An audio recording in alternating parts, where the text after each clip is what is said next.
California recently joined 14 other states requiring insurance companies to cover infertility treatment, making IVF more accessible and more equitable for millions of Californians.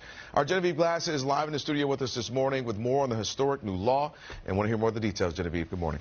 Hey, good morning, Calvin. Yeah, so this is being called a major step forward for those struggling to get pregnant. Now, under this new law, certain insurance plans in California will now be required to cover infertility diagnosis and treatments like IVF. These children's books represent a family Abby Feeder fought years to build. We went through an insane 6-year journey to our twin children. We did emerge on the other side with boy-girl twins. Abby started trying to conceive at 33 years old. After 3 years with no success and a diagnosis of unexplained infertility, she turned to medical intervention. 4 egg retrievals, 8 embryo transfers, and repeated loss. We took on a bunch of debt to have our children. At the time we started, we had great credit, so we were able to get a lot of interest-free credit card opportunities, IRAs, 401ks, anything that we could possibly take, we did. California clinics charge an average of $24,000 per IVF cycle. That's according to the U.S. Department of Health and Human Services. It's a cost most insurance plans have historically not covered.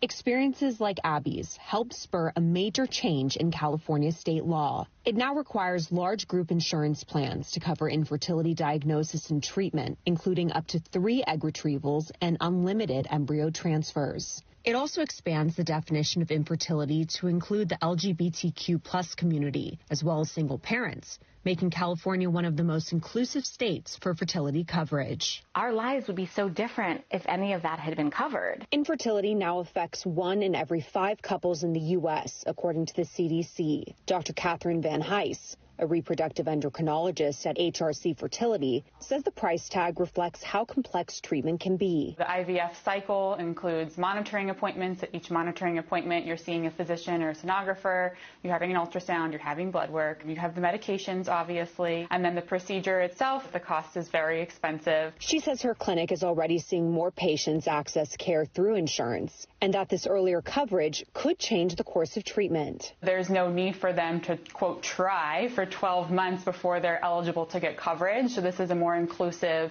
language, which would allow them to get care right away. Abby's experience pushed her to start In-Circle Fertility, a resource she says is designed to help patients navigate a system that can feel overwhelming and isolating. Not by staying positive. It's about going through your feelings, figuring out a financial plan, making arrangements with your insurance company or your clinic to pay things off. For Abby, the new law can't erase what she went through, but she hopes it means that fewer families will have to risk everything just for a chance to build one.